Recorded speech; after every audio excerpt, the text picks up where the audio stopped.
ठीक है, हम लोग पढ़ रहे थे एविडेंसेस ऑफ इवोल्यूशन, कि इवोल्यूशन हुआ है कि नहीं, उसके लिए क्या क्या प्रूफ है, प्रूफ पढ़ रहे थे। तो सबसे पहला प्रूफ मैं आपको कल पढ़ा रहा था, दैट इज पैलिएंटोलॉजिकल एविडेंस, मतलब फॉसिल्स। आज हम दूसरा प्रूफ पढ़ेंगे, मॉर्फोलॉजिकल एंड एनाटॉमिकल एविडेंस पढ़ेंगे हम। ओके, ठीक है। देखिए अभी कल जब हम फॉसिल्स पढ़ रहे थे तो फॉसिल का कुछ आपको यूजेस बता देता हूं, मैं यहां पे लिख दे रहा हूं, what are the uses of fossils. Fossils का क्या क्या यूज है, ठीक है।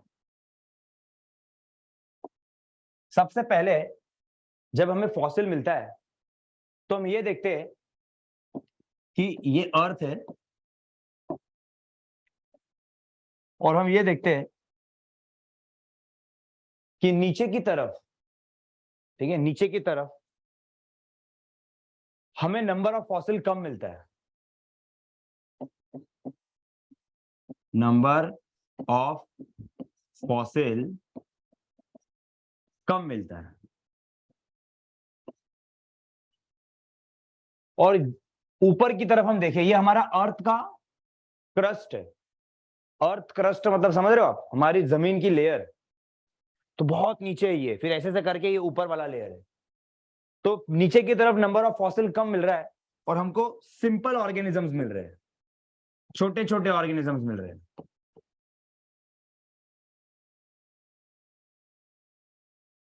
पर ऊपर की तरफ हमको कॉम्प्लेक्स ऑर्गेनिज्म मिल रहे हैं,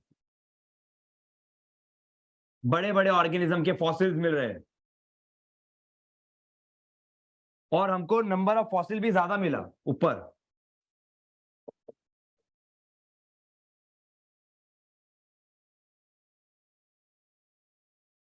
नंबर ऑफ फॉसिल भी ज्यादा मिला। इससे क्या प्रूफ हो रहा है कि जो अर्थ पे पहले आया, जो अर्थ पे पहले आया उसका फॉसिल सबसे नीचे होगा, और जो अर्थ पे सबसे लेट आया उसका फॉसिल सबसे ऊपर होगा। बोलो ये बात से एग्री करते हो कि नहीं आप लोग, गरिमा और सिया? Yes sir. हाँ, तो ये था कि अर्थ पे मेरे को बताओ कि पहले जो ऑर्गेनिजम्स आए थे, वो लोग पहले से ही छोटे थे कि बड़े थे?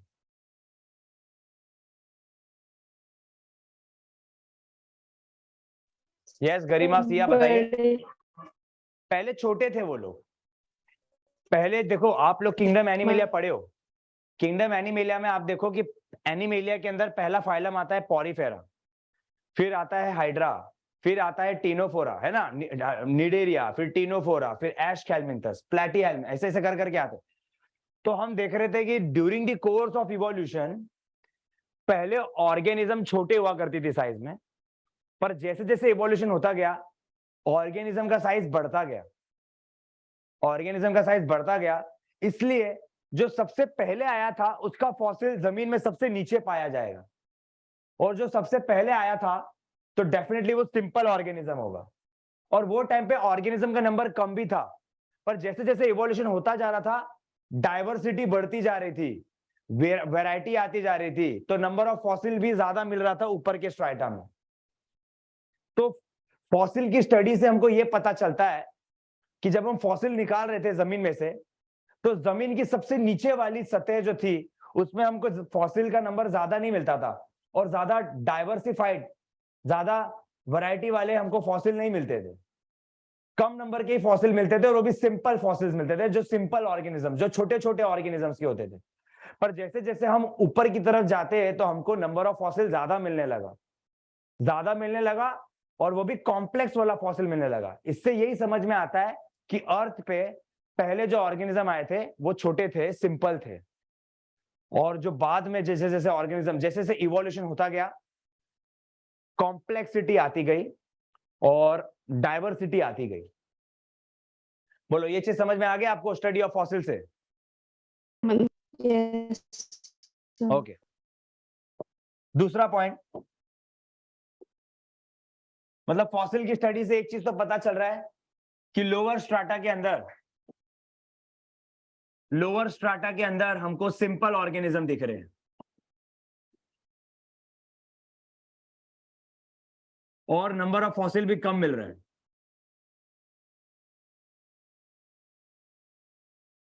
और जबकि हायर स्ट्राटा के अंदर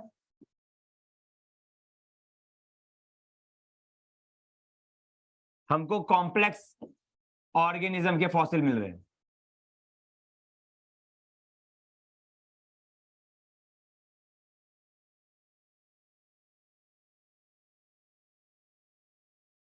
जबकि और भी डाइवर्सिफाइड है, ये बहुत ज्यादा है।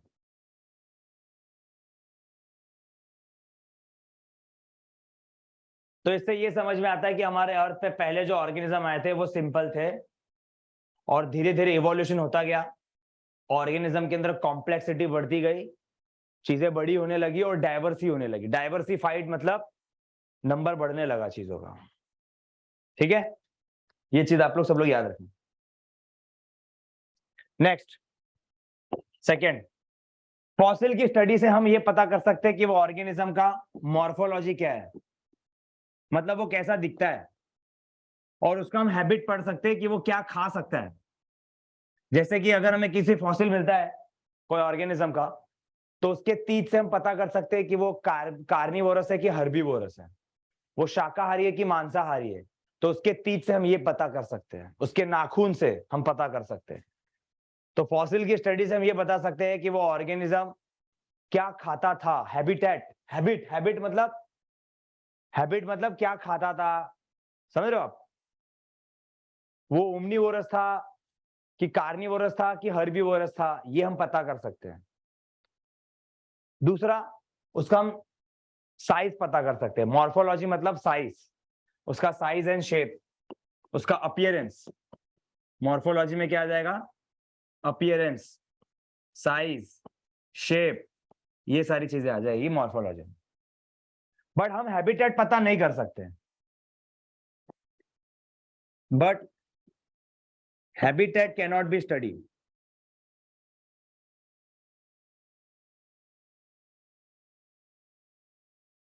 इसका मतलब क्या होता है? हैबिटेट का मतलब होता है हम ये नहीं पता कर सकते थे कि वो ऑर्गेनिज्म कहां पे मिलता है, पानी में मिलता है कि धरती पे मिलता है, एक्वेटिक की टेरेस्ट्रियल है, ये नहीं पता कर सकते। क्यों?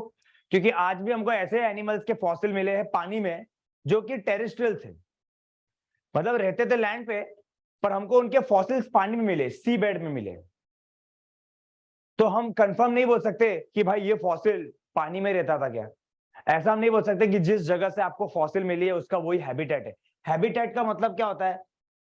उसका लोकेशन, कि वो एनिमल कहां पे रहता होगा, वो एक्वेटिक होता होगा, पानी में रहता होगा, कि टेरेस्ट्रियल होता होगा, कि आर्बोरियल पेड़ पे रहता होगा। तो हम किसी के फॉसिल से ये तो नहीं डिटेक्ट कर सकते कि वो ऑर्गेनिज्म जिसका फॉसिल है वो कहां रहता था। क्यों? क्योंकि आज हमको ऐसे फॉसिल मिल रहे हैं जो कि पानी में मिल रहे हैं, पर वो पहले मतलब वो रहते थे लैंड पे, पर हमको फॉसिल फिर भी उनको सी बेड में मिल रहे हैं हमको। तो इससे हम ये नहीं बोल सकते कि भाई वो ऑर्गेनिज्म सी बेड पे रहता था, नहीं, वो ऑर्गेनिज्म रहता था टेरेस्ट्रियल लैंड पे, पर उसका फॉसिल हमको पानी में मिला। तो क्या हम ये बोल देंगे कि वो ऑर्गेनिज्म पानी में रहता था? नहीं ना। तो याद रखना, फॉसिल से हम हैबिटेट स्टडी नहीं कर सकते। ये चीज समझ में आ रहा है गरिमा, निकिता? बताइए। हायर स्ट्राटा, हायर स्ट्राटा मतलब ऊपर वाली, ये अर्थ क्रस्ट है। अर्थ क्रस्ट मतलब जमीन, जमीन में ये नीचे जितना जाओगे वो लोअर स्ट्राटा है। ये लोअर स्ट्राटा, लोअर स्ट्राटा मतलब जमीन में नीचे की तरफ। तो जितना नीचे हम जाते हैं हमको नंबर ऑफ फॉसिल कम मिलता है, पर जितना ऊपर जाते हैं हमको नंबर ऑफ फॉसिल ज्यादा मिलता है। तो ये अपर स्ट्राटा है। हायर स्ट्राटा मतलब अपर स्ट्राटा। मैं इधर रब कर दे रहा हूं, बोलो। तो नीचे की तरफ जितना जाओगे फॉसिल कम क्यों मिल रहा था? क्योंकि जो सबसे पहले आया था ना अर्थ पे, जो सबसे पहले आया था अर्थ पे, उसका फॉसिल एकदम नीचे होगा, और जो सबसे लेटेस्ट आया है उसका फॉसिल सबसे ऊपर होगा।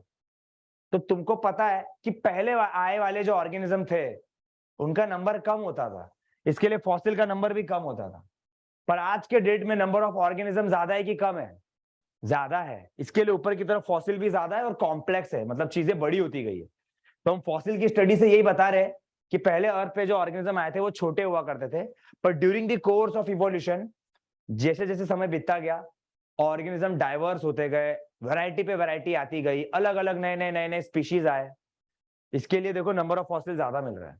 आई होप आपको ये समझ में आया होगा। इसके साथ हमने पहला एविडेंस कंप्लीट कर लिया है, पैलियोंटोलॉजिकल एविडेंस। तीसरा पॉइंट है, हम फॉसिल से एक और चीज स्टडी कर सकते हैं, कनेक्टिंग लिंक।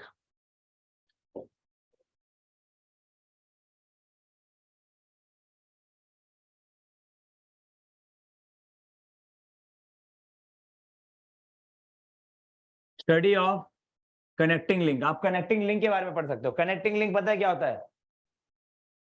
दो ऑर्गेनिज्म के बीच का, जैसे कि तुमको एक एग्जांपल देता हूं, एक कनेक्टिंग लिंक है जिसको हम बोलते हैं आर्कियोप्टेरिक्स। ये कनेक्टिंग लिंक है किसके बीच का? सब birds and reptiles. Very good, reptiles and birds के बीच का। तो हम बोल सकते हैं कि कनेक्टिंग लिंक मिलने से हम ये बोलेंगे कि बर्ड जो है वो रेप्टाइल से इवॉल्व हुए। कुछ रेप्टाइल्स आगे जाके इवॉल्व होके बर्ड्स बन गए। क्यों? क्योंकि आर्कियोप्टेरिक्स के अंदर दोनों की फीचर दिख रही थी। इसके फॉसिल मिले हैं जर्मनी में, क्योंकि इसके अंदर दोनों भी फीचर दिख रहे थे, रेप्टाइल के भी दिख रहे थे और बर्ड्स के भी दिख रहे थे। इसके अंदर रेप्टाइल के क्या फीचर दिख रहे थे पता है? यही आर्कियोप्टेरिक्स में रेप्टाइल के क्या फीचर दिख रहे थे? मैं रेप्टाइल के फीचर बता रहा हूं और बर्ड से क्या फीचर दिख रहे थे वो बता रहा हूं। एक तो इसके अंदर बोन जो था वो न्यूमैटिक बोन्स था, हॉलो। न्यूमैटिक बोन्स मतलब वो बोन अंदर से हॉलो था, और न्यूमैटिक बोन्स मतलब हॉलो बोन, अंदर से खोखला था। और न्यूमैटिक बोन बर्ड की प्रॉपर्टी है। इसको बीक था, बर्ड्स को भी बीक होता है। इसको फेदर्स था।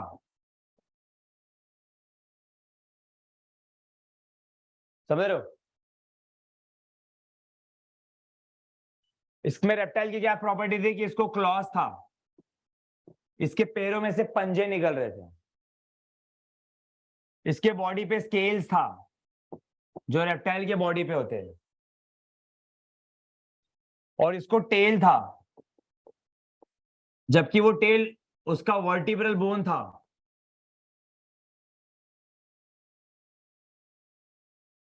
बर्ड्स को भी टेल होते हैं, पर उनका टेल फेदर का एक्सटेंशन होता है, फेदर का। पर इनका टेल जो था वो वर्टिब्रल बोन का एक्सटेंशन था। इनकी रीढ़ की हड्डी जो थी उसका एक्सटेंशन था। तो कुछ फीचर इसके अंदर रेप्टाइल के दिख रहे थे और कुछ फीचर इसके अंदर बर्ड्स के दिख रहे थे। और डेफिनेटली विंग्स तो था ही उड़ने के लिए।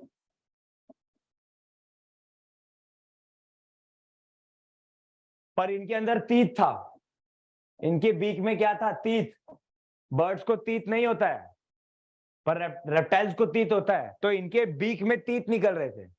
तो बीक था वो तो बर्ड का फीचर हो गया, पर तीत था ये तो रेप्टाइल का फीचर हो गया। टेल था पर फेदर्स का टेल नहीं था। टेल जो बना था वो वर्टिब्रल बोन का था। बोलो ये चीज समझ में आ रहा है आपको आर्कियोप्टेरिक्स का? Yes sir. मतलब आर्कियोप्टेरिक्स में कुछ फीचर रेप्टाइल की थी, कुछ फीचर बर्ड्स की थी। इसके लिए आर्कियोप्टेरिक्स को ऐसा कनेक्टिंग लिंक कंसीडर किया रेप्टाइल्स और बर्ड्स के बीच का। मैंने वो फीचर भी लिखी हुई है। क्लॉज का मतलब होता है पंजा, पंजा। तो इनको पंजा था, ये भी रेप्टाइल की फीचर है। स्केल्स थे बॉडी पे, आपको पता है रेप्टाइल के बॉडी पे स्केल्स होते हैं।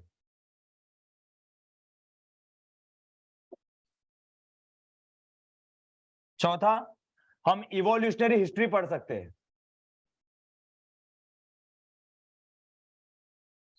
कि वो फॉसिल, जैसे हमने आज की डेट में हॉर्स का पढ़ा है और ह्यूमन का पढ़ा हुआ है। हमें ह्यूमन का कंकाल मिला हुआ है ना, कि पहले हमारे एंसेस्टर कैसे होते थे, चिंपैंजी की तरह। फिर हमें मिले बंदर की तरह, फिर हमें मिले हमारी तरह। तो हमें इससे हम पढ़ सकते हैं हमारी हिस्ट्री क्या थी।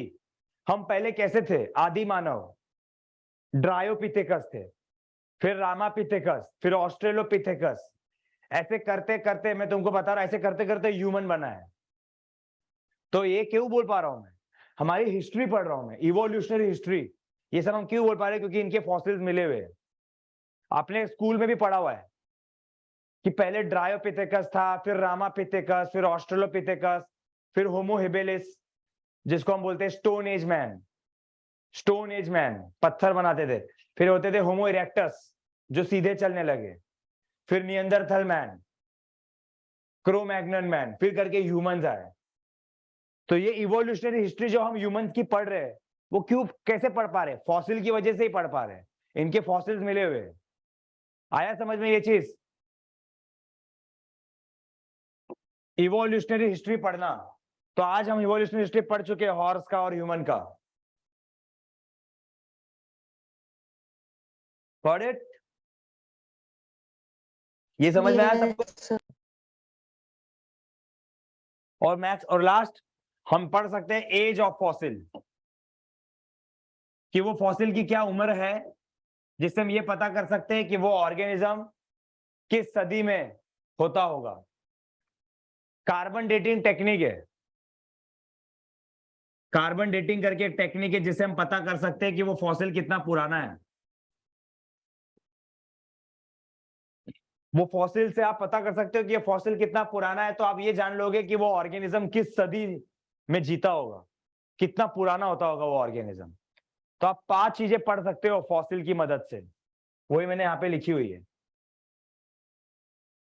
पहला पढ़ोगे कि हाँ भाई, इससे यही पढ़ा कि भाई पहले के जो ऑर्गेनिज्म थे वो छोटे छोटे हुआ करते थे, सिंपल होते थे, और अभी के ऑर्गेनिज्म बड़े हैं। ये आप फॉसिल से बता रहे हो।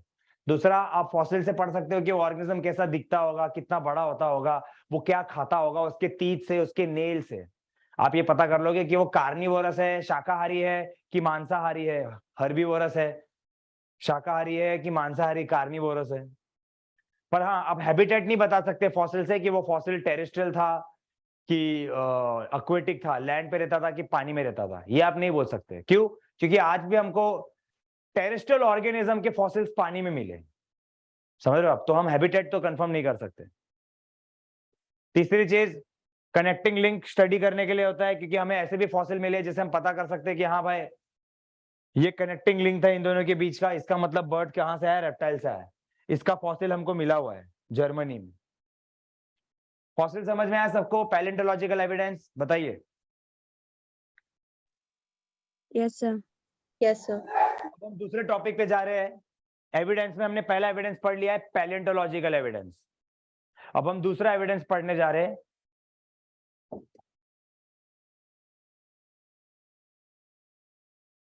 मॉर्फोलॉजिकल।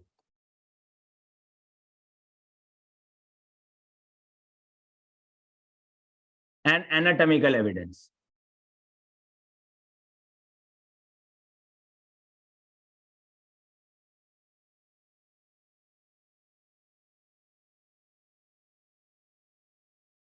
मॉर्फोलॉजिकल और एनाटॉमिकल एविडेंस देखिए क्या है। इसके अंदर कुछ सब टॉपिक है, जैसे कि इसके अंदर आता है होमोलोगस ऑर्गन,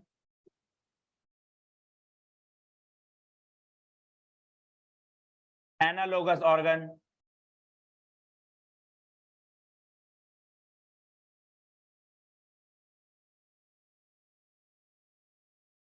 एटाविज्म,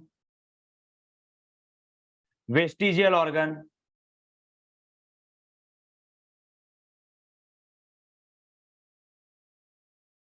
कनेक्टिंग लिंक,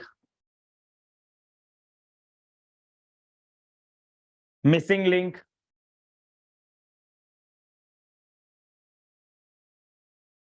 और एक आ गया लिविंग फॉसिल। तो इनमें से आज हम देखते हैं कितना होता है। हम ट्राई करेंगे होमोलोगस और एनालोगस करने की डिटेल में। ये सारे टॉपिक आती है किसमें? मॉर्फोलॉजिकल और एनाटॉमिकल एविडेंस, दूसरी वाली। यहां देखिए, सबसे पहले होमोलोगस ऑर्गन देखिए क्या होता है।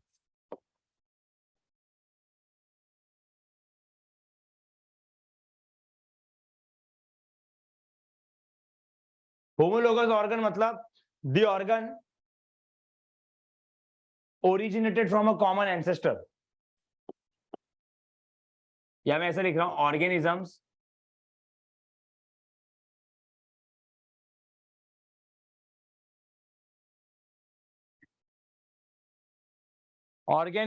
originated from common ancestor having same internal structure but different function. जैसे कि तुमको यहाँ पे एक एग्जांपल देता हूं मैं।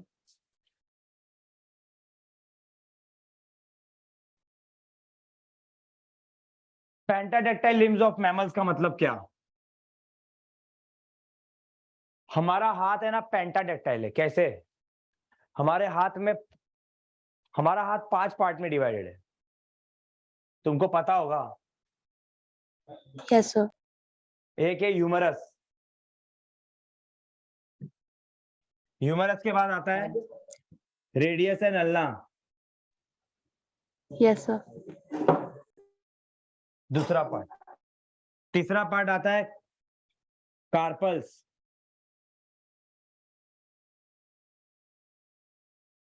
चौथा पार्ट आता है मेटाकार्पल्स,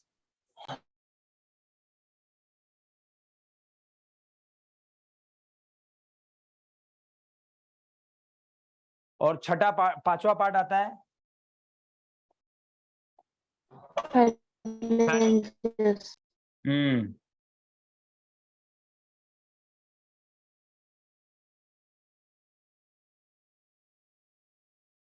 तो ये पार्ट देखिए कि हमारा हाथ जो है वो 5 पार्ट में डिवाइडेड है। ये वाला जो पार्ट होता है इसे हम कहते हैं ह्यूमरस। ये वाली हड्डी कौन सी है? ह्यूमरस। ये हड्डी है रेडियस, ये Ulna. वाली हड्डी है अल्ना। ये सारी की सारी हड्डियां जो इसे हम बोलते हैं कार्पल्स, ये हड्डियों को हम बोलते हैं मेटाकार्पल।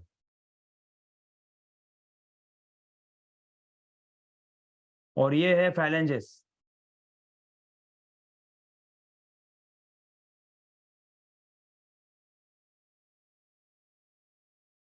तो अब यहां देखिए, ये वाली हड्डी आती है फोर आर्म के अंदर, आर्म्स के अंदर आती है। ये आर्म है। ये वाला पार्ट आता है फोर आर्म के अंदर।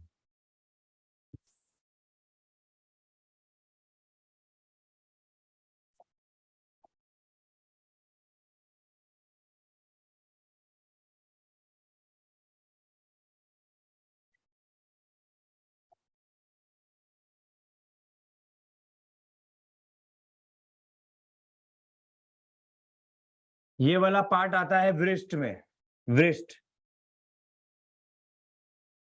ये पार्ट आता है पाम, और ये पार्ट आता है फिंगर्स। तो हमारा हाथ देखो 5 पार्ट में डिवाइडेड है। आर्म, फोर आर्म, वृष्ट, पाम और फिंगर। ऐसे लिम्ब को हम कहते हैं पेंटाडेक्टाइल। पेंटा बोले तो 5 पार्ट में हमारे लिम्स डिवाइडेड है। दिख रहा है आपको? ये है आर्म, ये है फोर आर्म, ये वृष्ट, ये पार्ट, ये वृष्ट है। और ये वाला पार्ट क्या है? मेटाकार्पल। और ये उंगली है मेरी, फैलेंजेस। तो क्योंकि हमारा हार्ट 5 पार्ट में डिवाइडेड है, arm, four arm, wrist, palm, fingers, ऐसे लिम्ब को हम कहते हैं पेंटाडेक्टाइल लिम्ब। और यही लिम्ब, यही सारे मैमल्स में है। मैमल्स मतलब चीता, ह्यूमन, व्हेल, बैट्स, इन सब के अंदर। तो ये देखिए, तो हो कि एक मैमल है, आप देखोगे तो चीता, चीता के अंदर भी पेंटाडेक्टाइल लिम्स है। कि चीता के जो पैर है उसमें भी पेंटाडेक्ट फोर, जो उसका 4 लेग है ना, आगे के 2 लेग, उसमें भी 5 पार्ट है। तो चीता का लिम्ब,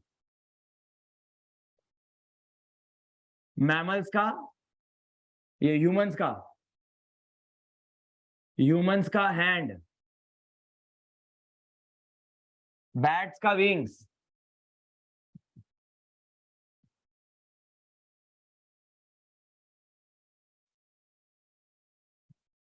और वेल का फिन्स।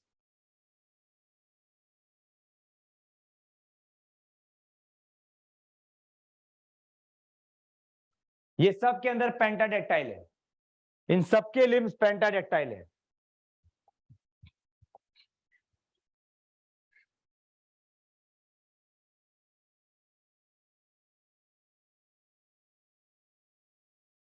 दो ही टॉपिक करेंगे, होमोलोगस और एनालोगस करेंगे हम आज। ये दो टॉपिक करेंगे हम, होमोलोगस और एनालोगस करेंगे। ठीक है, अच्छे से ध्यान दो, यही टॉपिक कराऊंगा। तो ये सभी ऑर्गन को मैं बोलूंगा होमोलोगस ऑर्गन। क्यों? क्योंकि इन सबका इंटरनल स्ट्रक्चर सेम है। ये सबके अंदर पेंटाडेक्टाइल लिम्ब है, इसके अंदर भी वही सेम, तुमको ह्यूमरस रेडियस अल्ना, इसमें भी ह्यूमरस रेडियस अल्ना, वही बोन दिखेगा आपको।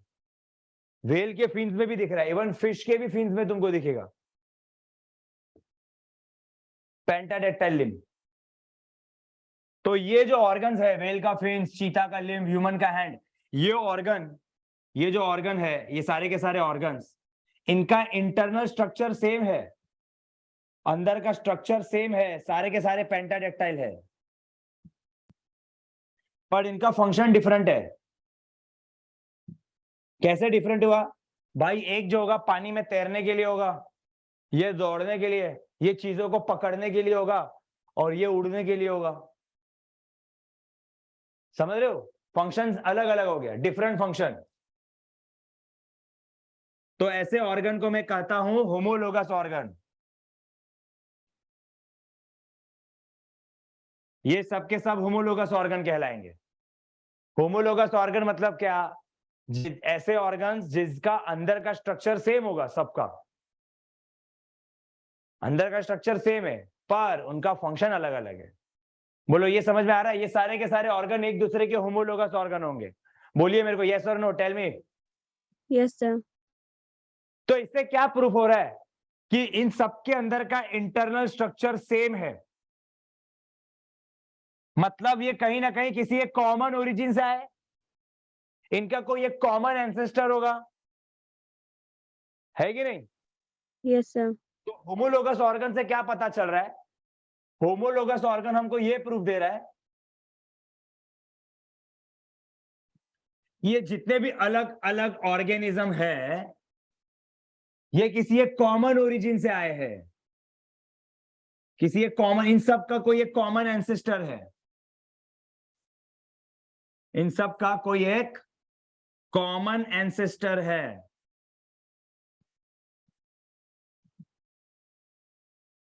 मतलब कोई एक कॉमन मैमल होगा, वही मैमल जब पानी में चला गया तो व्हेल बन गया, कोई मैमल जंगल में चला गया तो चीता बन गया, कोई मैमल ह्यूमन बन गया, कोई मैमल पेड़ पे गया तो बैट्स बन गया। मतलब सब एक ही पॉइंट से ओरिजिनेट हो रही है। और ऐसा जो इवोल्यूशन हो रहा है, ऐसे इवोल्यूशन को हम कहते हैं डाइवर्जेंट इवोल्यूशन। डाइवर्जेंट इवोल्यूशन कहते हैं। डाइवर्जेंट इवोल्यूशन का मतलब एक कॉमन पॉइंट से अलग अलग स्पीशीज निकली है, एक पॉइंट से अलग अलग स्पीशीज निकली है, एक पॉइंट से अलग अलग चीजें डाइवर्ज हो रही है। From one common ancestor different species arises.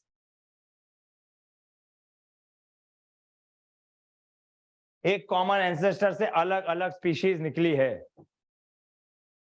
और इस फिनोमिनन को, ये जो फिनोमिनन है, ये जो प्रक्रिया है, इस प्रक्रिया को हम कह देते हैं homology.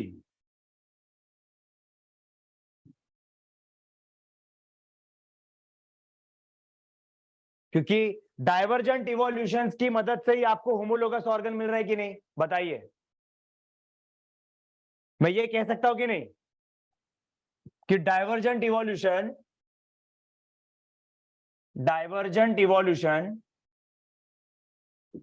Gives rise to homologous organ. बोलो ये पॉइंट बोलना सही होगा कि गलत होगा? कि देखो डाइवर्जेंट इवोल्यूशन क्या है कि एक कॉमन एंसेस्टर से अलग अलग स्पीशीज निकल रही है। मैं इधर लिख भी देता हूं, जैसे कि यहां पे स्पीशीज 1, यहां पे स्पीशीज 2, यहां पे स्पीशीज 3, यहां पे स्पीशीज 4, यहां पे स्पीशीज 5। तो ये सभी स्पीशीज के अंदर का ऑर्गन जो होगा, उनका इंटरनल स्ट्रक्चर सेम होगा, क्योंकि ये किसी कॉमन ओरिजिन से आई है।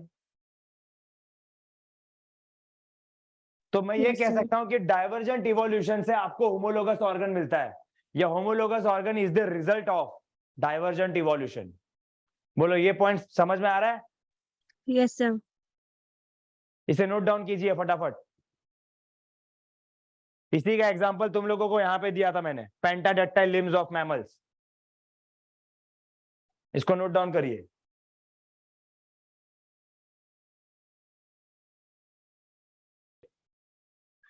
यहां देखिए अब,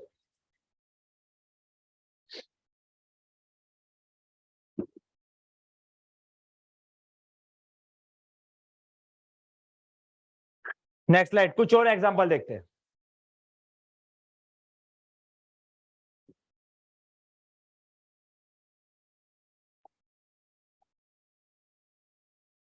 एग्जांपल नंबर 2 देखिए।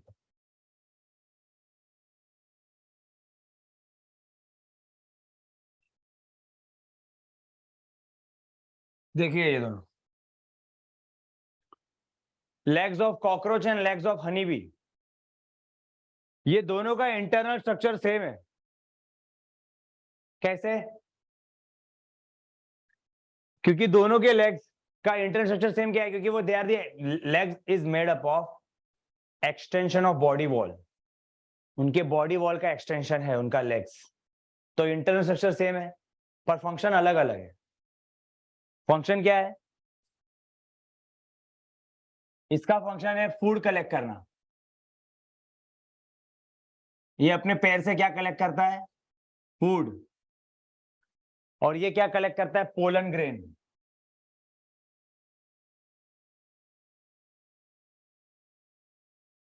ये पोलन ग्रेन्स कलेक्ट करता है, तो फंक्शन अलग अलग हो गया बट इंटरनल स्ट्रक्चर सेम है। क्या है इंटरनल स्ट्रक्चर? कि both are modification of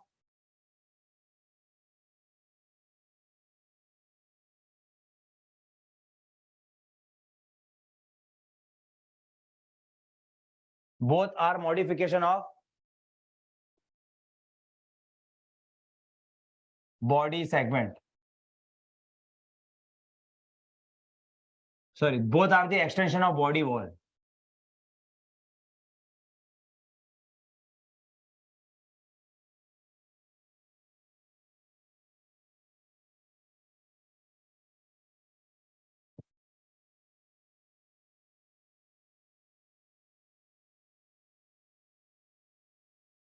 Example 3,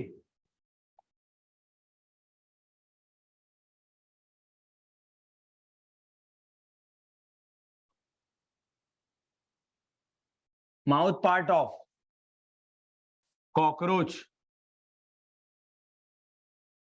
and mouth part of mosquito.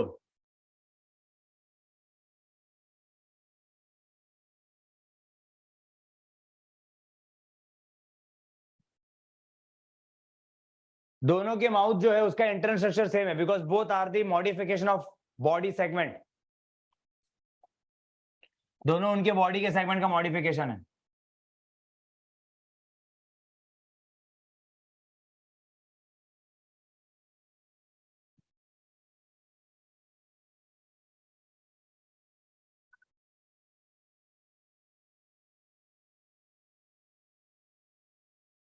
पर फंक्शन क्या है? कॉकरोच का जो माउथ पार्ट है वो बाइटिंग एंड चीविंग टाइप है,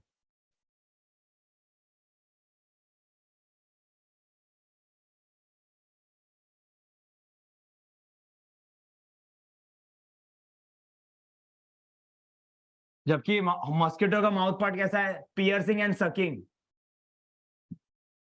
पियर्सिंग मतलब उसको ऐसे पॉइंटेड होता है ना ट्रंक, तो पहले कोचता है वो, अपने मुंह को धसाता है स्किन के अंदर।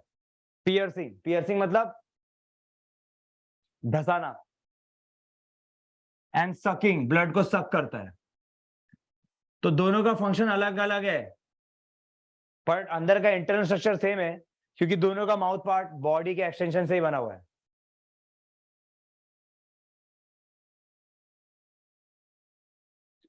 तीसरा example,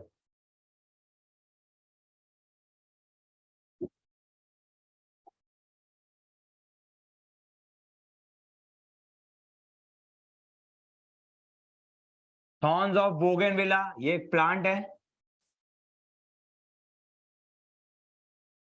and tendrils of Cucurbita.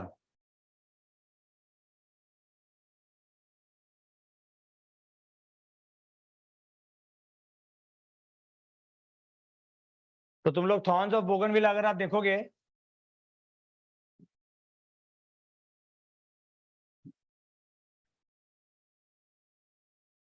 तो ये देखिए,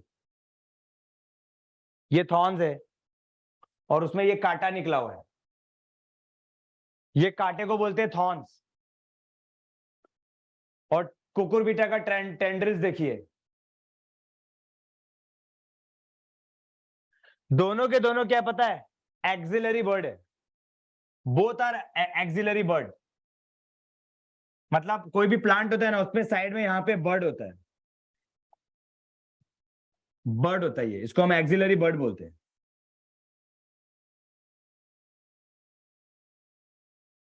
बस ये एक्सिलरी बर्ड इधर मॉडिफाई होके क्या बन गया, थॉर्न, कांटा, और इधर क्या बन गया, टेंड्रिल्स।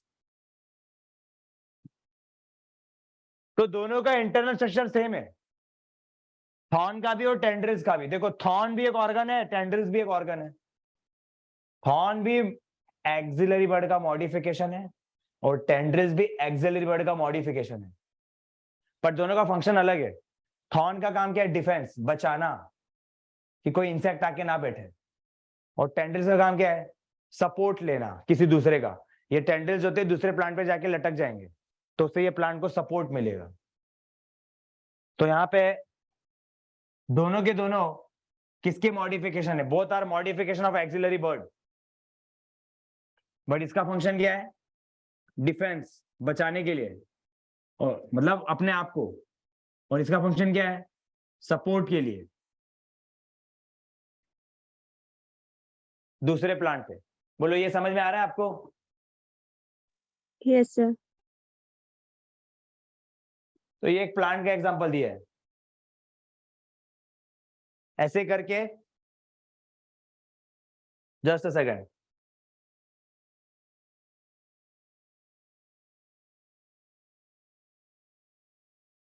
स्केलेटन, मसल्स, नर्व्स,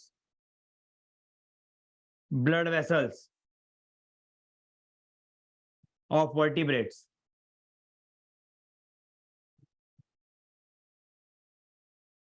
ये आपके एनसीईआरटी में एक एग्जांपल दिया हुआ है। सारे के सारे वर्टिब्रेटा के अंदर का मसल, नर्व्स, ब्लड वेसल सब सेम है, सबका इंटरनल स्ट्रक्चर सेम है। सबके नर्व्स किससे बने, न्यूरॉन से। सबके मसल्स जो है वो किससे बने हैं, मसल सेल से। सबका स्केलेटन किससे बना है, वही बोन्स, कार्टिलेज। सबके ब्लड वेसल्स पता है आपको, वही सेल है इसके अंदर, बट फंक्शन अलग अलग है। तुमको अगर एग्जांपल दूं तो स्केलेटन की बात करो अगर, तो किसी का स्केलेटन जो है, राइट, स्केलेटन की बात करो तो किसी का स्केलेटन फ्रेमवर्क दे रहा है, राइट। मसल्स की बात करूं तो ये मसल से क्या बन रहा है, अलग अलग फंक्शन है। किसी में ये मसल एनर्जी दे रहा है, किसी में मसल लोकोमोशन करा रहा है ना। नर्व्स की बात करें तो सबका ब्रेन का फंक्शन अलग अलग है, पर सबका ब्रेन न्यूरॉन से बना हुआ है। ब्लड वेसल्स, मतलब ये है कि अलग अलग प्लांट, सॉरी, अलग अलग एनिमल्स के अंदर अलग अलग ब्लड वेसल्स है, बट सबका इंटरनल स्ट्रक्चर सेम है। अब जैसे कि तुम लोग हार्ट का ले लो, फिश के अंदर कैसा है, 2 चेंबर हार्ट है, पर एम्फीबियंस रेप्टाइल्स में 3 चेंबर हार्ट है ना। बर्ड्स और मैमल्स में 4 चेंबर हार्ट है।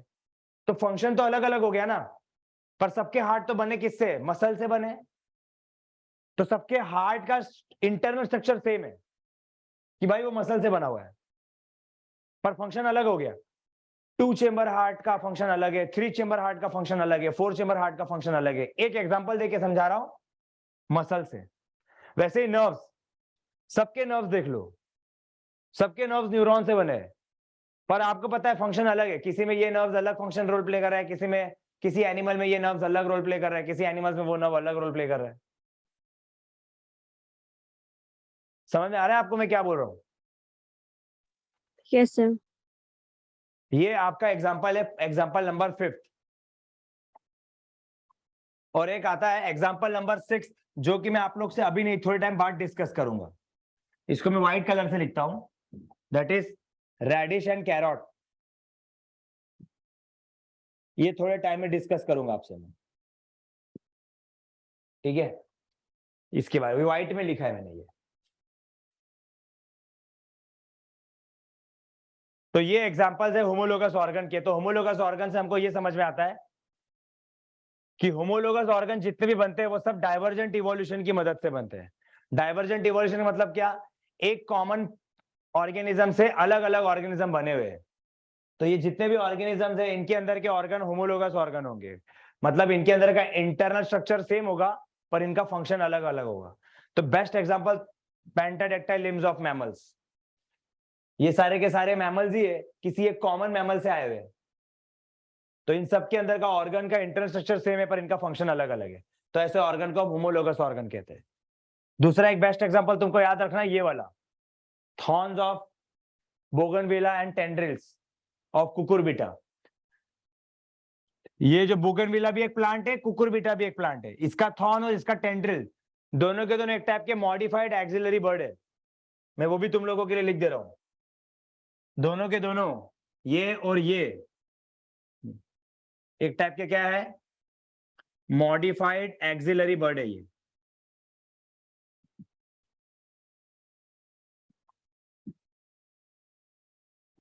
ठीक है? बट देखिए एक का काम है डिफेंस, काटा है वो तो अब प्रोटेक्शन दे रहा है, और दूसरा सपोर्ट दे रहा है। सपोर्ट मतलब ये टेंड्रिल्स पता है दूसरे प्लांट पे जाके लग जाएगा जिससे इस प्लांट को सपोर्ट मिलेगा। ये एक एग्जांपल दे दिया। तीसरा वाला ये एग्जांपल दे दिया। ये भी एग्जांपल दे दिया तुम लोगों को कि कॉकरोच का माउथ बाइटिंग एंड चीविंग है, जो तुम लोगों ने कॉकरोच में पढ़ा है, और मॉस्किटो में पियर्सिंग एंड सकिंग है। फंक्शन अलग अलग है पर दोनों का इंटरनल स्ट्रक्चर सेम है। Both are the modification of body segment, और यहाँ पे both are the extension of body wall. आया समझ में ये चीज? बताइए। Yes, sir. इसको नोट डाउन कर लो।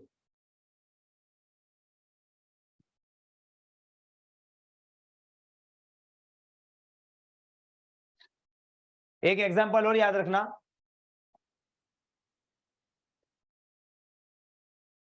जैसे मैंने तुम लोगों को बताया पेंटाडेक्टाइल लिम्स ऑफ मैमल्स, ऐसे पेंटाडेक्टाइल लिम्स ऑफ सारे के सारे वर्टिब्रेट्स, सारे वर्टिब्रेट जो है उनमें भी पेंटाडेक्टाइल अरेंजमेंट दिखता है। मतलब फिश के फिन्स में भी तुमको 5 पार्ट दिखेगा, एम्फीबियंस के लेग्स में भी 5 पार्ट दिखेगा, रेप्टाइल्स के फोरलिम में भी 5 पार्ट दिखेगा, बर्ड्स के विंग्स में भी 5 पार्ट दिखेगा, और मैमल्स के फोरलिम्स में 5 पार्ट दिखेगा। तो ये पेंटाडेक्टाइल अरेंजमेंट जो है ये सिर्फ अमंग दी मैमल्स ही नहीं है, ये pentadactyl arrangement among the vertebrates भी है। मैं तुम लोगों के लिए इधर लिख दे रहा हूं कि एक वर्टिब्रेट है, उनके अंदर भी आपको पेंटाडेक्टाइल लिम्स देखने को मिलता है सारे वर्टिब्रेट्स में। जैसे कि फिश के फिन्स में भी 5 पार्ट है, एम्फीबियंस के फोरलिम में,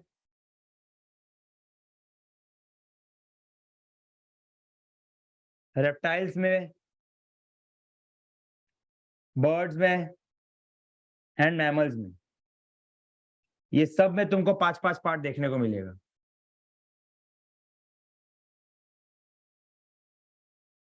तो याद रखना पेंटाडेक्टाइल्स अमंग द मैमल्स तो है ही, no doubt, but it is also present among the vertebrates also. Please note down this.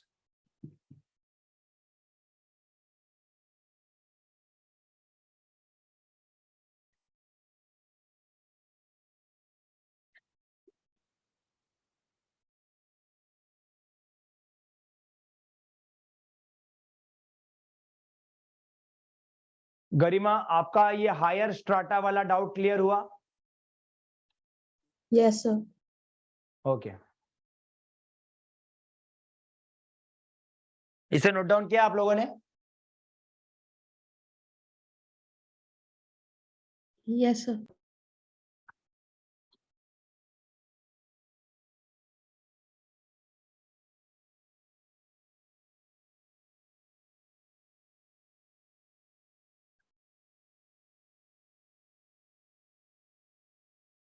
यहां देखिए, इसे भी नोट डाउन कर लो फटाक से। इसे नोट डाउन किया?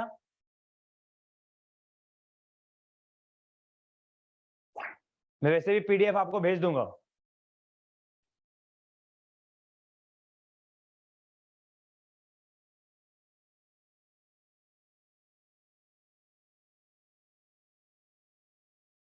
ठीक है, I will send you the PDF. मुझे ये बताइए कि आपको मेरे लास्ट लेक्चर का पीडीएफ मिला है कि नहीं मिला है?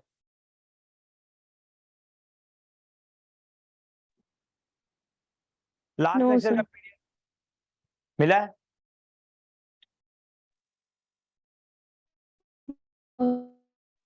No, sir.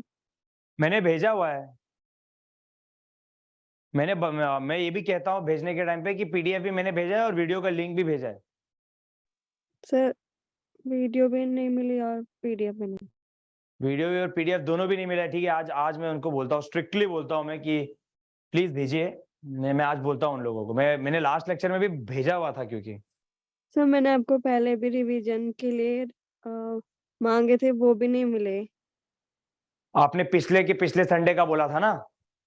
यस ठीक सर। है, आज मैं कॉल करता हूँ और मैं आपको बोलता हूँ। मैं आपको कितने संडे का चाहिए वो बताइए, कितने हफ्ते का चाहिए आपको वीडियो लेक्चर?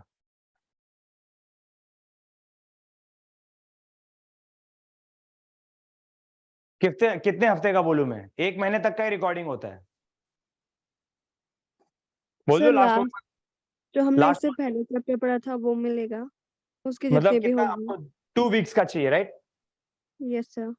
ठीक है, मैं बोलता हूँ लास्ट 2 वीक्स के रिकॉर्डिंग्स भेजने के लिए सबको वापस से। लास्ट 2 वीक्स के लिंक्स एंड पीडीएफ्स, ये दोनों भी बोलता यस हूँ। सर। आपको ये समझ में आ रहा है ना जो आज पढ़ा रहा हूँ? Yes sir. Okay okay. अब हम नेक्स्ट पढ़ रहे हैं एनालोगस ऑर्गन। देखिए, हमारा टॉपिक चल रहा है इस समय क्या? मॉर्फोलॉजिकल एंड एनाटॉमिकल एविडेंस, जिसमें हम आज क्या पढ़ रहे हैं? Homologous organ and analogous organ पढ़ रहे हैं। होमोलोगस तो मैंने तुम लोगों को बता दिया। होमोलोगस ऑर्गन क्या होता है बताइए गरिमा, क्या होता है होमोलोगस ऑर्गन?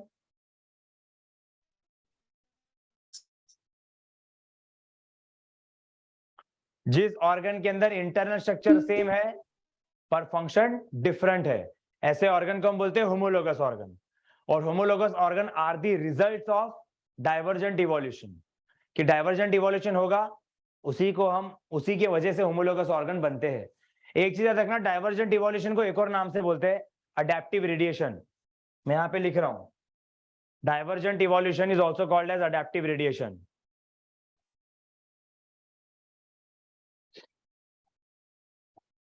इसको हम एक और नाम से बोलते हैं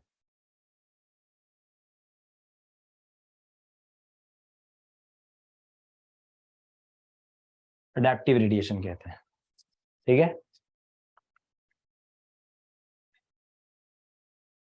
अब हम पढ़ रहे हैं एनालोगस ऑर्गन।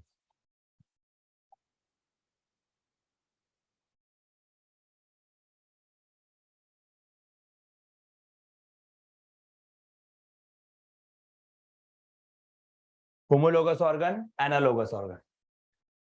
तो जब हम एनालोगस ऑर्गन देखते हैं तो एनालोगस ऑर्गन क्या है? कि जब 2 या 3 ऑर्गेनिज्म, समझो पहले इस चीज को, जब 2 या 3 ऑर्गेनिज्म जो कि एक दूसरे से अनरिलेटेड है, एक दूसरे से क्या है? अनरिलेटेड है। मैं लिखता हूं व्हेन 2 और मोर अनरिलेटेड, वाइडली अनरिलेटेड,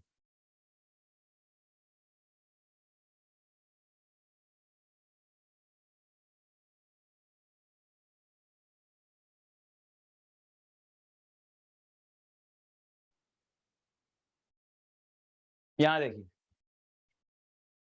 जब 2 या 2 से ज्यादा अनरिलेटेड ऑर्गेनिज्म किसी एक कॉमन हैबिटेट में आते हैं, तब वो लोग सेम फंक्शन वाले ऑर्गन बनाते हैं, पर वो ऑर्गन का इंटरनल स्ट्रक्चर डिफरेंट होता है। एग्जाम्पल देके समझाऊंगा तो ही समझेगा। जैसे कि बर्ड, बैट्स, इंसेक्ट, जो कि एक आर्थ्रोपोड है।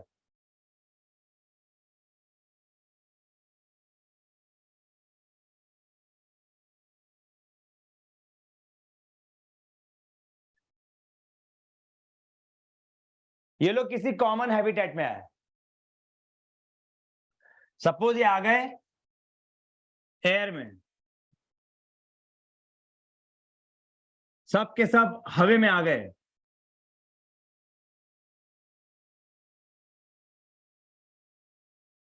तो ये हवा में रहने के लिए उनको बताओ क्या चाहिए? हवा में रहने के लिए क्या चाहिए इन लोगों को? कौन सा ऑर्गन चाहिए हवा में रहने के लिए? विंग्स। विंग्स। तो ये सब लोग विंग्स डेवलप करेंगे। ये सब लोग क्या डेवलप करेंगे? विंग्स। तो ध्यान से सुनिए, यहां लिख रहा हूं, बर्ड का विंग्स, बैट का विंग्स और इंसेक्ट का विंग्स, ये तीनों के तीनों एनालोगस ऑर्गन होंगे।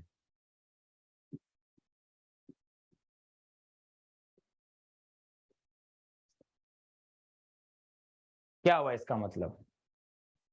कि ये एक ऑर्गेनिज्म, ये दूसरा ऑर्गेनिज्म, ये तीसरा ऑर्गेनिज्म, मुझे बताओ क्या ये एक दूसरे से क्लोजली रिलेटेड है कि वाइडली रिलेटेड है? वाइडली रिलेटेड है।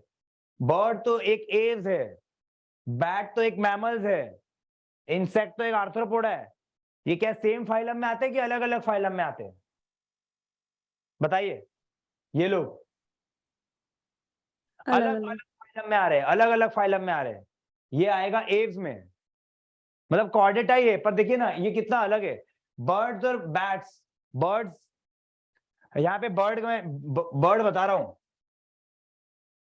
और ये बैट्स इज अ मैमल, ये बर्ड है, ये इंसेक्ट है। ये लोग क्या एक दूसरे से क्लोजली रिलेटेड है कि वाइडली रिलेटेड है? वाइडली। वाइडली ना, काफी काफी ज्यादा अंतर है इन लोगों के अंदर, काफी ज्यादा अंतर है इन लोगों के अंदर। जब ये अलग अलग स्पीशीज किसी एक कॉमन पॉइंट पर आती है, किसी एक कॉमन हैबिटेट में आती है, कॉमन हैबिटेट क्या था यहाँ पे? एयर। तो उस हैबिटेट में रहने के लिए उनको सेम फंक्शन वाले ऑर्गन बनाने होंगे। तो इन तीनों को एयर में रहने के लिए क्या चाहिए? विंग्स चाहिए। तो बर्ड का विंग्स, बैट का विंग्स, इंसेक्ट का विंग अलग अलग काम कर रहा है कि सेम काम कर रहा है? बताइए, अरे बताइए, अलग अलग काम कर रहा है कि सेम। सेम काम कर रहा है? ये तीनों भी विंग्स सेम। सेम काम कर रहा है, मतलब ये सेम। जो ऑर्गन्स है सेम फंक्शन कर रहे हैं, पर इनका इंटरनल स्ट्रक्चर डिफरेंट है। क्यों? क्योंकि बर्ड का जो विंग्स है, यहां देखिए, बर्ड का विंग्स जो है एक्सटेंशन ऑफ स्किन है, एक्सटेंशन ऑफ बॉडी वॉल, इनके बॉडी वॉल का एक्सटेंशन है। जबकि बैट का जो विंग्स है ना, ये बोनी है। Sorry sorry sorry sorry, bird का विंग्स भी बोनी है, नो डाउट। इंसेक्ट का विंग्स भी क्या है? एक्सटेंशन ऑफ स्किन है, एक्सटेंशन ऑफ बॉडी वॉल।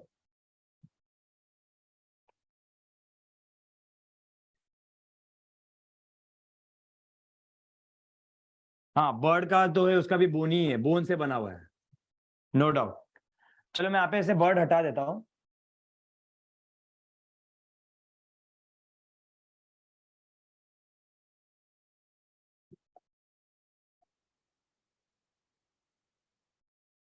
अब समझ में आई है?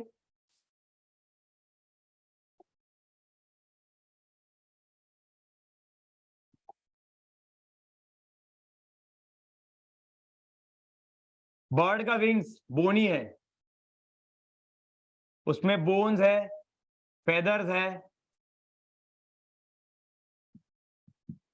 फॉर इंसेक्ट का विंग्स देखो क्या है, उनके बॉडी का वॉल का एक्सटेंशन है। तो मेरे को बताइए कि क्या ये दोनों का इंटरनल स्ट्रक्चर विंग्स का सेम है कि अलग अलग है? सर डिफरेंट है। बस ये हो गया, ये दोनों हो गए analogous organ. Yes sir. Example दे दिया तुम लोगों को मैंने, तो मैं यहां पे लिखता हूं एग्जाम्पल नंबर 1,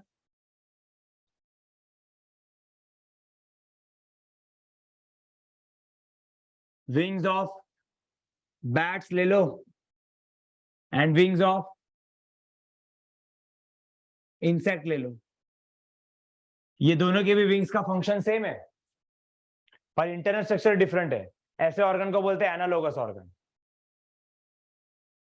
मतलब दो ऑर्गन है जिनका फंक्शन सेम होगा पर इंटरनल स्ट्रक्चर डिफरेंट होगा, उनको हम एनालोगस ऑर्गन बोलते हैं। तो एनालोगस ऑर्गन जो है, क्या मैं बोल सकता हूं कि दो अलग अलग वाइडली रिलेटेड स्पीशीज एक कॉमन पॉइंट पे आ रहे हैं? तो यहाँ पे एक स्पीशीज है, ये दूसरा स्पीशीज है, ये तीसरा स्पीशीज है, ये लोग किसी कॉमन पॉइंट पर आ रहे हैं। Yes sir. तो क्या मैं इसे कन्वर्जेंट इवोल्यूशन बोल सकता हूं कि नहीं? डाइवर्जेंट इवोल्यूशन का उल्टा, convergent evolution.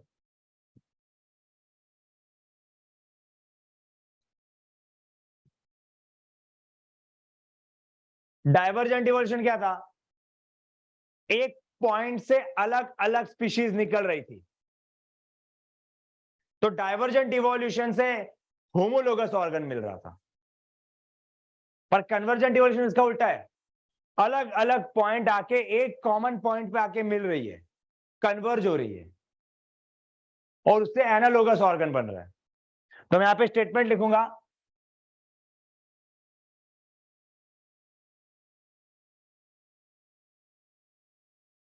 Convergent evolution gives rise to analogous organ।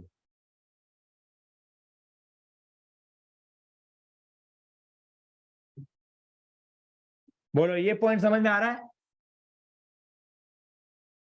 Convergent evolution से हमें एनालोगस ऑर्गन मिलता है, जबकि डाइवर्जेंट इवोल्यूशन से हमें होमोलोगस ऑर्गन मिलता है। बोलो आ रहा है समझ में ये चीज? Yes sir. इसे नोट डाउन करो।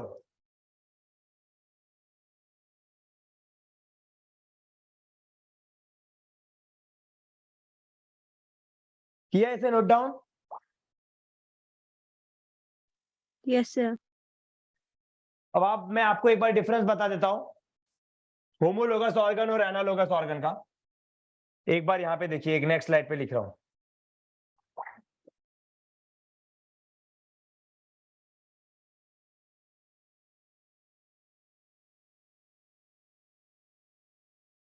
ये मैं डिस्टिंग्विश फॉर्म में लिख रहा हूं।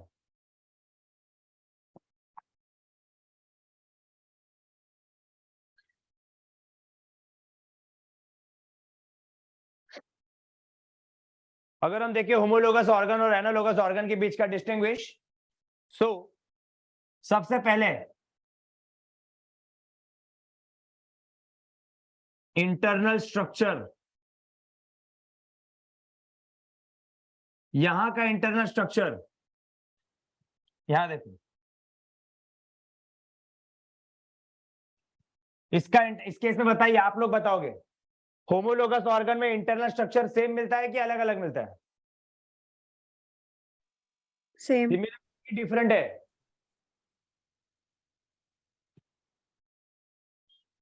मुझे आंसर आप लोगों से चाहिए।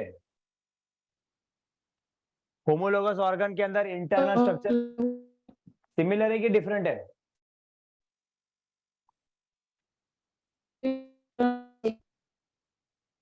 सिमिलर है।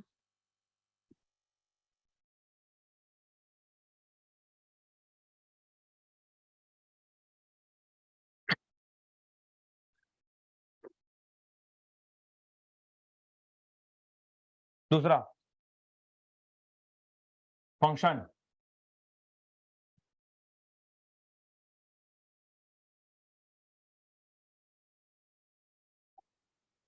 यहां का फंक्शन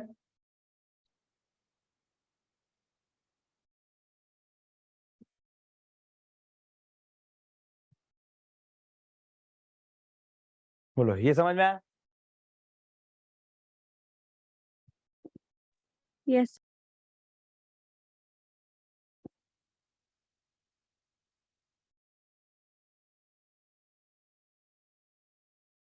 फिर नेक्स्ट आता है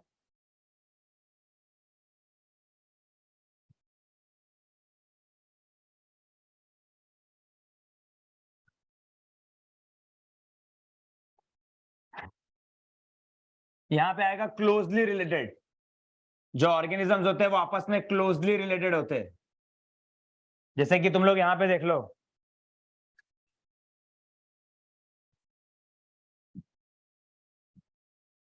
इधर देखो, ये सारे ऑर्गेनिज्म जो थे वो क्लोजली रिलेटेड थे। क्यों? क्योंकि ये सारे के सारे मैमल्स थे। So these are closely related. पर अगर तुम लोग यहाँ पे देखोगे तो ये दोनों वाइडली रिलेटेड है। एक मैमल है और एक इंसेक्ट है। तो ये सारे के सारे अलग अलग ऑर्गेनिज्म वाइडली रिलेटेड है, वाइडली रिलेटेड। तो इसी के बेसिस पे यहाँ पे आएगा क्लोजली रिलेटेड और यहाँ पे क्या आएगा?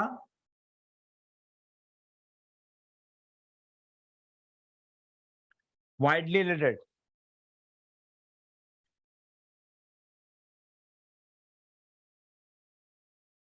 नेक्स्ट आता है हैबिटेट। मुझे बताइए यहाँ पे हैबिटेट सेम होगा कि अलग अलग होगा? सोच समझ के बताइए। इधर हैबिटेट क्या था? डिफरेंट। डिफरेंट था। यहाँ पे हैबिटेट क्या है? सिमिलर। Same, similar.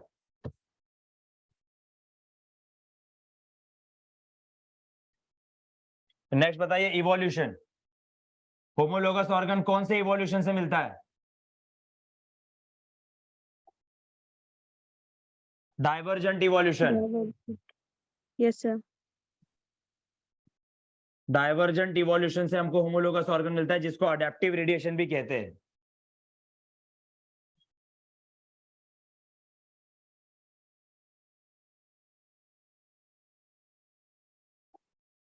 ये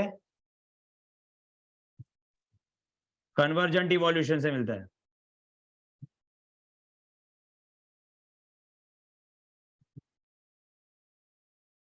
नेक्स्ट आता है फिनोमिनन। मतलब इस प्रक्रिया को क्या कहते हैं? मतलब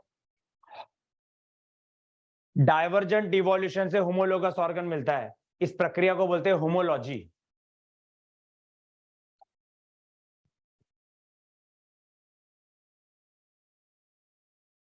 इस प्रक्रिया को बोलते हैं एनालॉजी।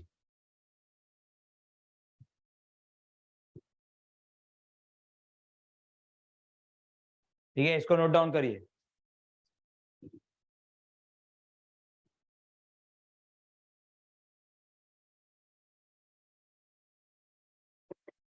और लास्ट टॉपिक आता है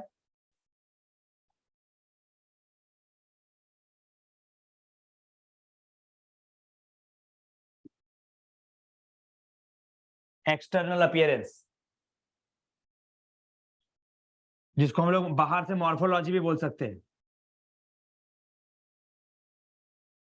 तो मुझे बताइए, यहाँ पे जो मॉर्फोलॉजी यहाँ पे सिमिलर है। ऑर्गन्स जो है वो सेम दिखते हैं, है ना? सबके विंग सेम दिख रहे हैं, चाहे बैट का विंग्स हो या उसका विंग्स हो, सब सेम है, सिमिलर दिख रहे।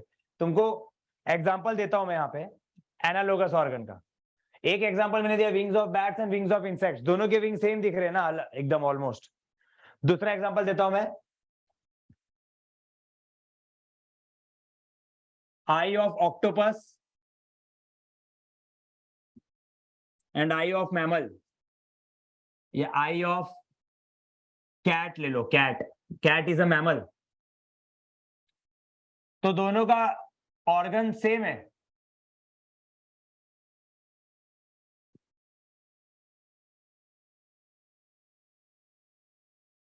दोनों भी ऑर्गन का फंक्शन अलग अलग है कि सेम है? सेम है, देखना। पर इंटरनल स्ट्रक्चर डिफरेंट है। इसके अंदर ओमैटिडिया है, ऑक्टोपस के अंदर ओमैटिडिया आई के अंदर, इसमें रेटिना है। हमारे आई में क्या होता है? रेटिना। मैमल्स में रेटिना है ना। तो दोनों का इंटरनल स्ट्रक्चर डिफरेंट है। मैं तुम लोगों के लिए लिख भी देता हूं। इसके आई में क्या आता है, ओमेटिडिया आता है। ओमेटिडिया से बना हुआ है, ये कॉकरोच में तुम लोग ने पढ़ा हुआ है। और हमारे आई में क्या है, रेटिना, फोटोपिगमेंट्स, रॉड्स एंड कोन्स। ये समझ में आया कि नहीं आया? सेकंड एग्जांपल बताइए। Yes sir.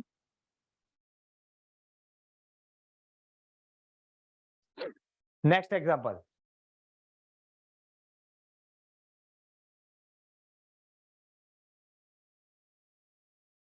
Sweet potato and potato, दोनों का फंक्शन सेम है, दोनों फूड को स्टोर करते हैं, फंक्शन दोनों का सेम है, they both store the food, पर इंटरनल स्ट्रक्चर डिफरेंट है। एक मॉडिफाइड रूट है और एक मॉडिफाइड स्टेम है। तुम लोगों के लिए मैं लिख रहा हूं, ये मॉडिफाइड रूट है और ये मॉडिफाइड स्टेम है।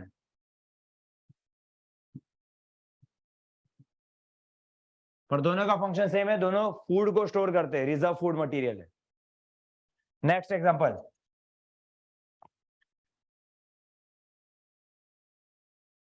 Sting, sting of Scorpio, sting मतलब डंक, स्कॉर्पियो का, बिच्छू का डंक, and sting of honey bee.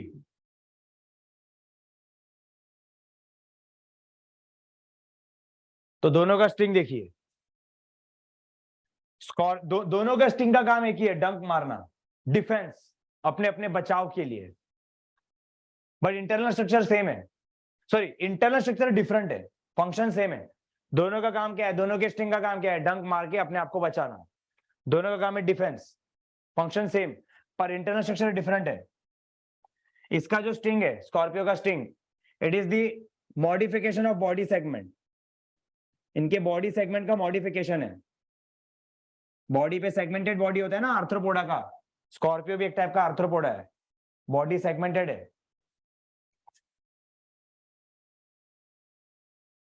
और ये मॉडिफिकेशन ऑफ ओवोपॉजिटर है। ओवोपॉजिटर मतलब यहां से वो लोग अंडे रखते थे, तो उसको हम कहते हैं ओवोपॉजिटर, जिस चीज से वो लोग अपने अंडे को रखते हैं। तो ये ओवोपॉजिटर का मॉडिफिकेशन है।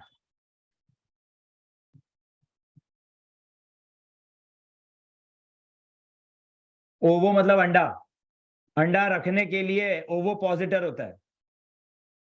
अंडे को रखने के लिए जमीन पर, अंडे को जमीन पर रखने के लिए एक स्ट्रक्चर होता है जिसको कहते हैं ओवोपॉजिटर, वो मॉडिफाई होकर इनमें स्टिंग बन गया। बोलो ये चीज समझ में आ रहा है कि नहीं आ रहा है, निकिता और सिया? Yes sir. ये मैंने तुम लोगों को 4 एग्जांपल दिए एनालोगस के, पर और 3 एग्जांपल दूंगा, वो देखिए मैं येलो कलर से लिखूंगा। Example number 5,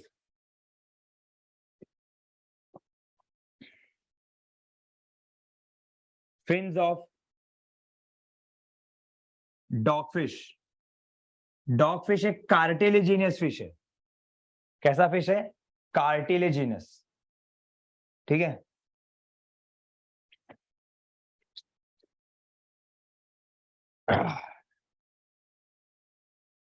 just a second ना,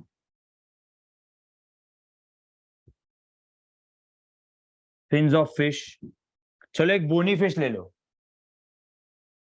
and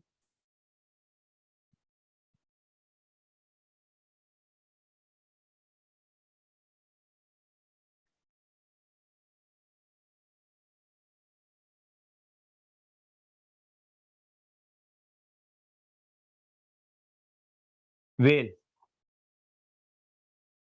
fins of fish and fins of whale। ये इंटरेस्टिंग चीज है। फिश के लिम्स, अच्छा फिश के फिन्स में पेंटाडेक्टाइल लिम्स होगा कि नहीं होगा बताइए? फिश के फिन्स में पेंटाडेक्टाइल होगा कि नहीं होगा? प्लीज बताइए मुझे, चुप मत रहिए। निकिता सिया बताइए, पता चल रहा है ये? पेंटाडेक्टाइल का मतलब तो पता है ना, पेंटाडेक्टाइल लिम्स। Yes sir. तो पेंटाडेक्टाइल लिम्स क्या फिश के फिन्स में होगा कि नहीं होगा वो बताइए। ये नहीं पता है? No sir. होगा, मैंने बताया आपको, देखो यहाँ पे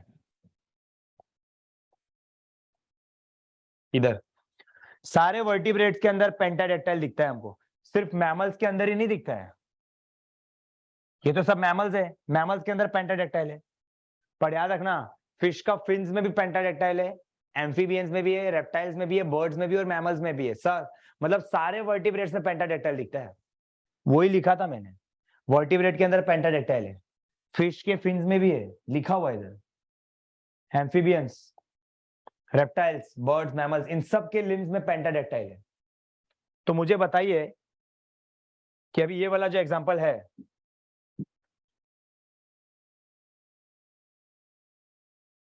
ये वाला, कि तुमको फंक्शन तो मालूम है भाई, फिश का फिन्स और फिन्स ऑफ फिश दोनों का काम क्या है? स्विमिंग। फंक्शन सेम हो गया कि नहीं? Yes sir. पर यहाँ पे तो इंटरनल स्ट्रक्चर भी तो सेम है, क्योंकि दोनों में पेंटाडेक्टाइल है कि नहीं? अभी तुमको जो बताया था मैंने। Yes sir. तो ये दोनों का एग्जांपल आ गया, ये होमोलोगस का भी एग्जांपल आ गया, एनालोगस का भी एग्जांपल आ गया।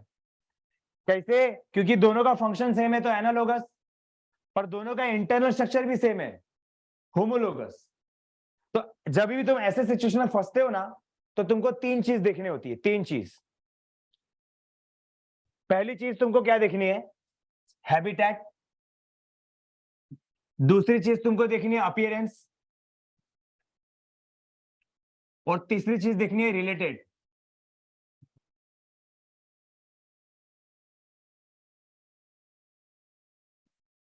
ये तीन चीज देखनी होती है। और तुमको पता है कि होमोलोगस के लिए क्या कंडीशन है और एनालोगस के लिए क्या कंडीशन है। चलिए अब मुझे बताइए, तुम लोग ही बताओगे, होमोलोगस के केस में हैबिटेट सेम होता है कि डिफरेंट होता है? डिफरेंट। हाँ, तो इधर मैं लिख रहा हूं डिफरेंट।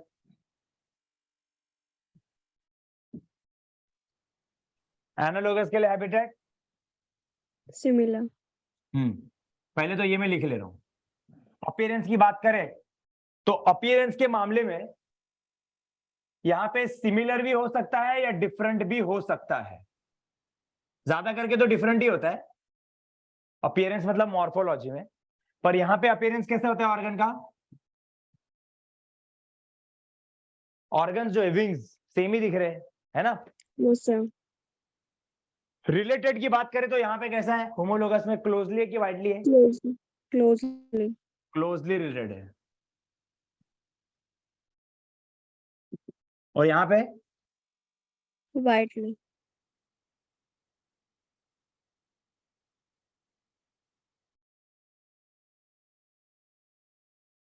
तो जब भी तुम, ये तो याद रखना, तो मैंने फ्लोचार्ट कंप्लीट किया यहाँ पे, देखो अपीयरेंस में यहाँ पे सिमिलर लिखा हुआ है, और इस केस में सिमिलर या डिफरेंट हो सकता है, या तो सिमिलर भी हो सकता है या तो डिफरेंट भी हो सकता है। इसके साथ हमारा टेबल कंप्लीट हो रहा है, किसके लिए? होमोलोगस के लिए और एनालोगस के लिए। पर मैंने तुमको क्या कहा कि जब भी तुम ऐसे एग्जांपल में फंसोगे जिधर तुमको फंक्शन भी सेम मिल रहा है ऑर्गन का और इंटरनल स्ट्रक्चर भी सेम मिल रहा है, तो ऐसे सिचुएशन में तुमको तीन चीजें देखनी है, ये तीन चीजें देखनी है, और पूछना है कि किस तरफ इशारा कर रहा है। तो तुम लोग मेरे को बताओ कि हैबिटेट की बात करूं तो दोनों का हैबिटेट सेम है कि अलग अलग है? सेम बोलिए, है। ये दोनों का हैबिटेट सेम है कि अलग है? हैबिटेट मतलब कहां पे रहते हैं? सर सेम है। सेम है, पानी में रहते हैं, तो हैबिटेट सिमिलर हो गया। दूसरा, अपीयरेंस में ये लोग सिमिलर है, इनके दोनों के दोनों अपीयरेंस मतलब फिन्स, दोनों के फिन सिमिलर दिख रहे हैं कि अलग अलग दिख रहे हैं? सिमिलर ही दिख रहे हैं, है ना? चाहे सिमिलर। Yes sir. दोनों के फिन सेम सेम दिख रहे हैं। अपीयरेंस में भी क्या है? बट मोस्ट इंपॉर्टेंट,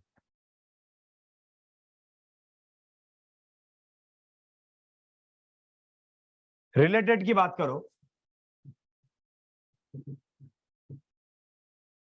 तो ये क्लोजली रिलेटेड है कि वाइडली रिलेटेड है?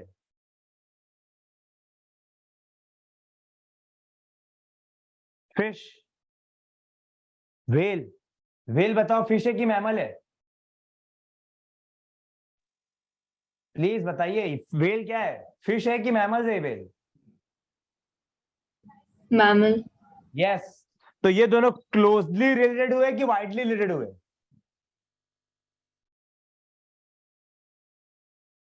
ज्यादा क्लोजली एक दूसरे से रिलेटेड है कि बहुत ही वाइडली रिलेटेड है? वाइडली है। एक फिश है और एक मैमल है। भाई इनके बीच में कितना बड़ा गैप है? फिश के बाद एम्फीबियंस आता है, एम्फीबियंस के बाद रेप्टाइल आता है, रेप्टाइल के बाद बर्ड्स आता है, फिर मैमल आता है। तो ये क्लोजली हुए कि वाइडली हुए? Widely.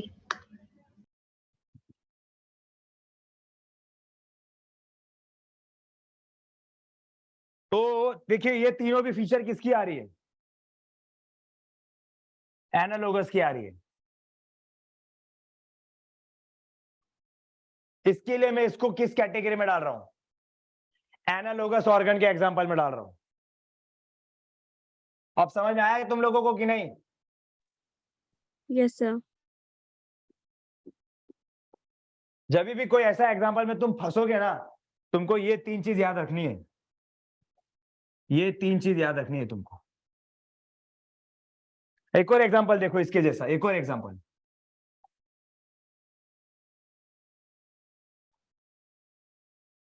fins of whales and flippers of penguin.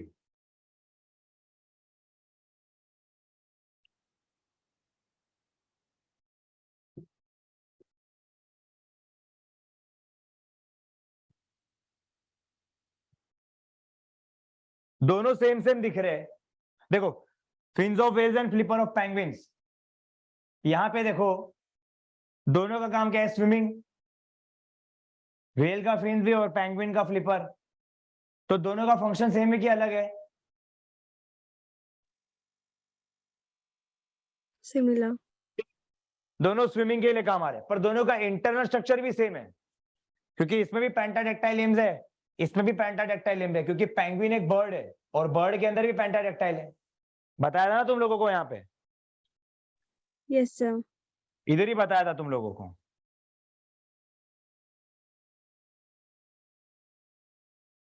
कहाँ गया? ये देखो, इधर ही बताया था तुम लोगों को। तो पेंटाडेक्टाइल तो दिखता ही है तुमको सभी वर्टिब्रेट्स के अंदर। तो ऐसे में जब भी फंसोगे तुमको ये चीज देखना है, और ये चीज की वजह से ये भी इस कैटेगरी में आ रहा है। आया समझ में ये? Yes sir. वैसे ही wings of bird and wings of bat, wings of bird and wings of bat, ये दोनों देखिए फंक्शन सेम है उड़ने के लिए, पर दोनों का इंटरनल स्ट्रक्चर बताओ सेम है कि अलग अलग है?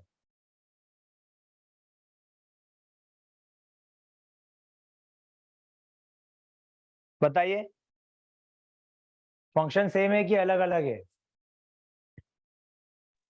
पहले बताओ, ये दोनों का फंक्शन सेम है कि अलग अलग है? Sir different. फंक्शन तो सेम ही है ना, दोनों उड़ने के लिए काम आ रहे हैं। इसका विंग्स और इसका विंग्स, फंक्शन सेम हुआ, पर इंटरनल स्ट्रक्चर यहां पे सेम है कि अलग है? इंटरनल स्ट्रक्चर भी यहां पे सेम है, क्योंकि ये बर्ड है और बैट इज अ मैमल। तो बर्ड और मैमल दोनों के इसमें अपने को क्या दिखता है? पेंटाडेक्टाइल लिम्ब दिखता है कि नहीं? मैंने क्या कहा था तुमको कि पेंटाडेक्टाइल लिम्ब जो होता है वो तुम लोगों को, जस्ट अ सेकेंड,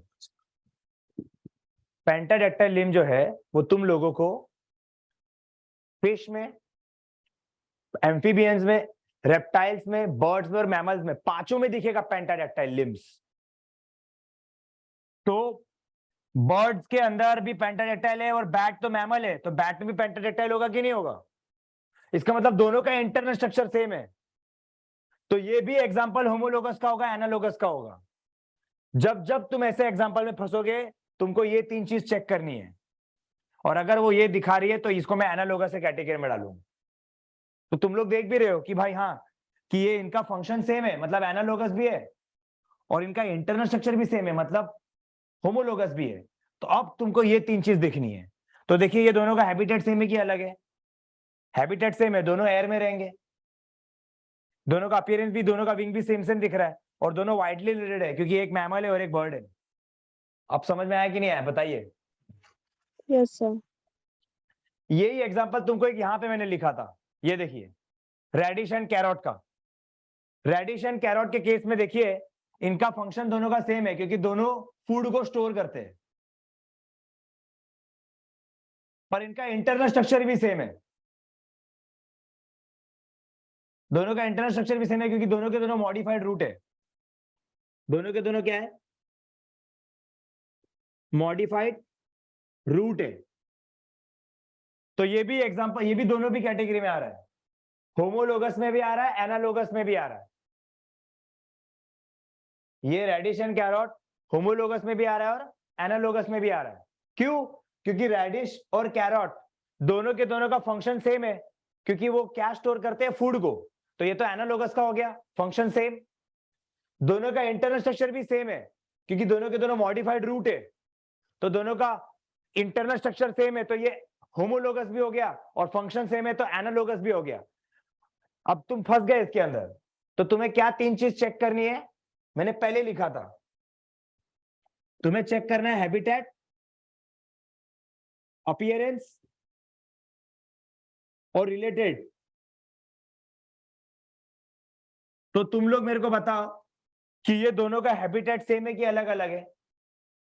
सेम है, चलो हैबिटेट मान लो सेम है, सिमिलर, दोनों सॉइल के अंदर रहते हैं, अंडरग्राउंड, पर दोनों का अपीयरेंस क्या है? डिफरेंट है, सेम थोड़ी ना दिख रहे। एक रेड कलर का है, एक व्हाइट कलर का है, ये रेड है और ये व्हाइट है कि नहीं? तो दोनों अलग अलग दिख रहे, और दोनों के दोनों क्लोजली रिलेटेड है कि वाइडली रिलेटेड है बताइए? दोनों के दोनों प्लांट है, मॉडिफाइड रूट से, सो दे आर।